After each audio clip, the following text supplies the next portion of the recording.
Hey everybody, welcome back to another episode of the Music Den.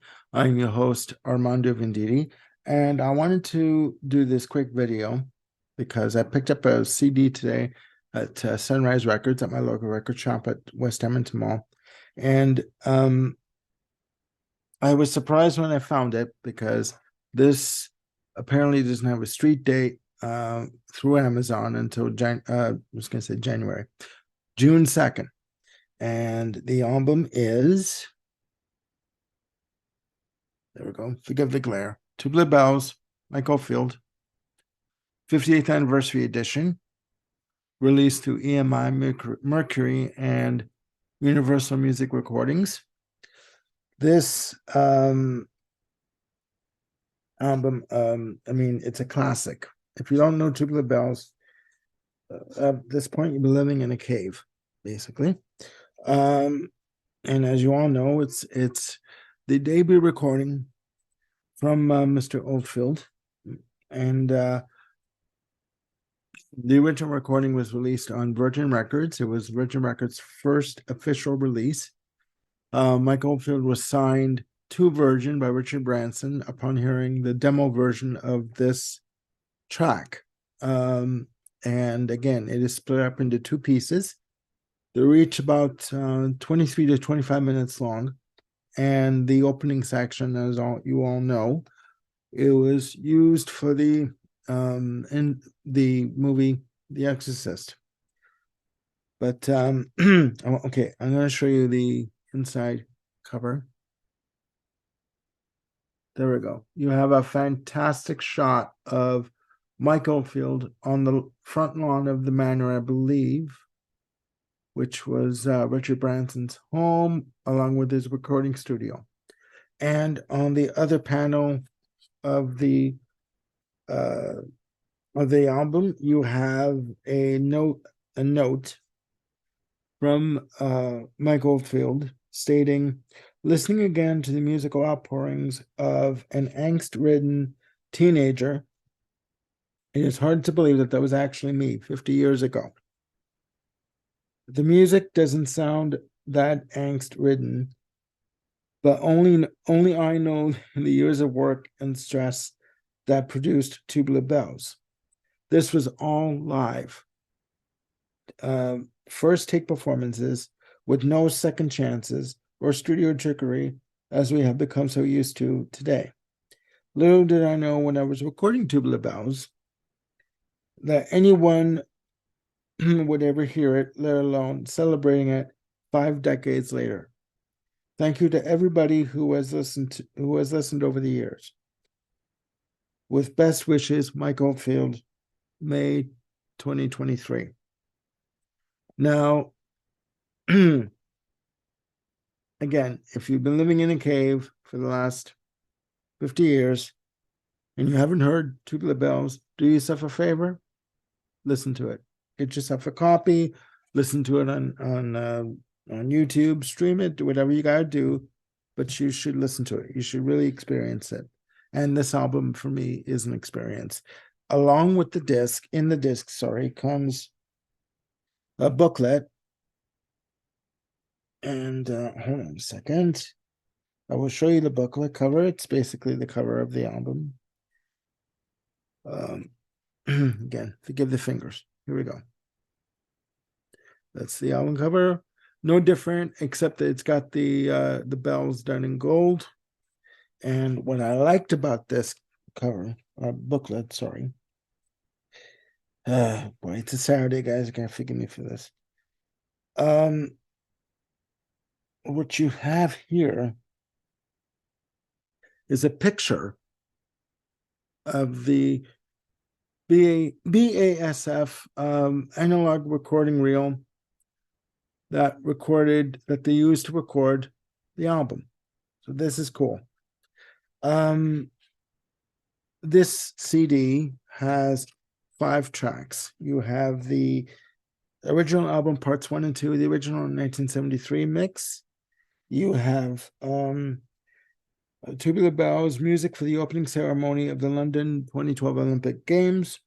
And you have a remix of Tubular Bells, which is track 5, done by Mike Oldfield in York. Okay. What's interesting about this album is on this version of it, you have track 3 is Tubular Bells 4 intro, demo version done in 2017. Now, Mike Oldfield had announced as far back as 2017 when he released Return to Omadon, which I have also, it's great, that he was going to be working on some ideas for a possible Tubular Bells 4. Okay, 5 years ago.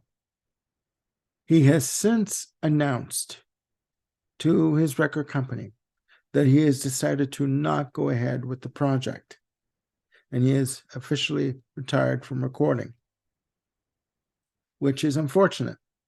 So the only way that you're going to be able to listen to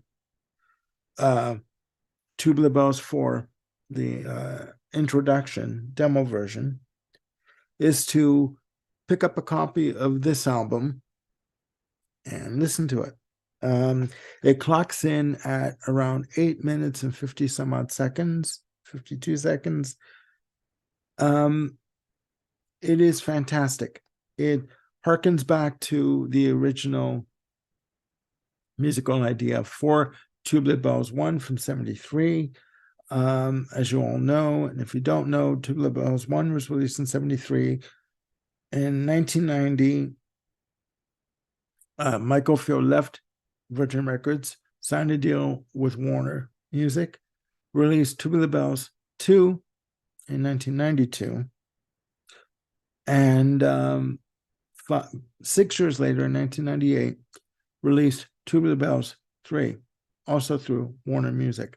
Tubular Bells 3 was recorded in Ibiza, Spain, because I do believe that Mike Oldfield has a home there, or had a home there.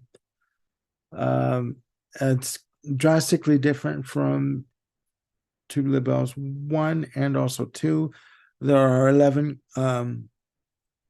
cuts. One track, Man in the Rain, has vocals.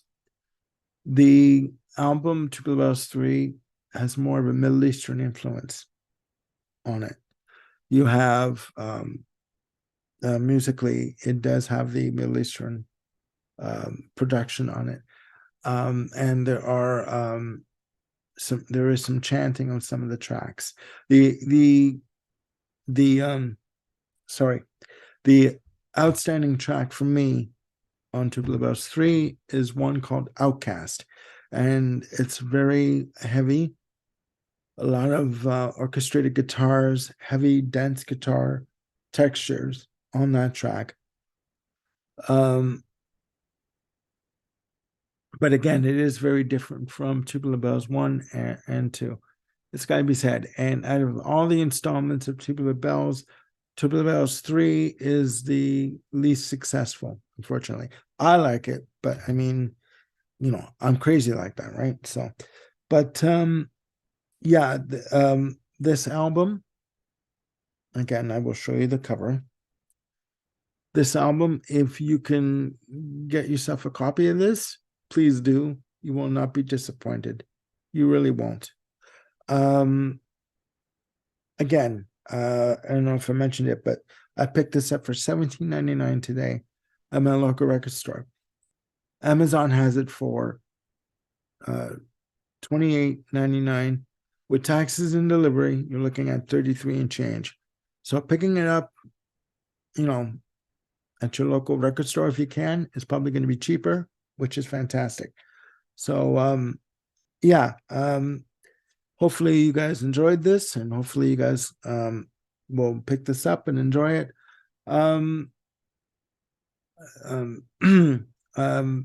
Again, it is very unfortunate, that Mike Oldfield has chosen to retire and will not be releasing Tubular Bells 4 at this point. It doesn't look like this will ever come to fruition.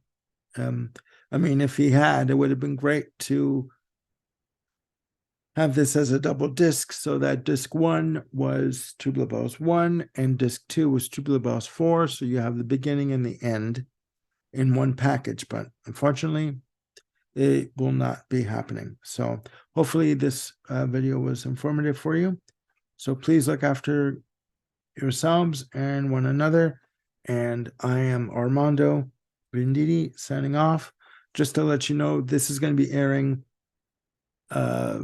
Wednesday. So hopefully by that point, you've watched the 3 videos I've done with Bill Schuster and his wife, Stacy, the Supertramp top 5 album ranking, the Billy Joel and Elton John top 3 album ranking, sorry, and also the hilarious 95-minute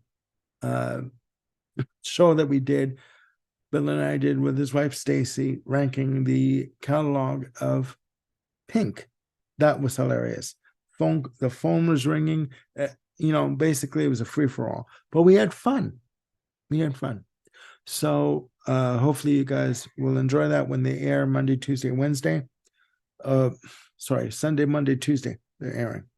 So again, I am Armando Venditti signing off. Take care of yourselves and one another, and I will see you very soon.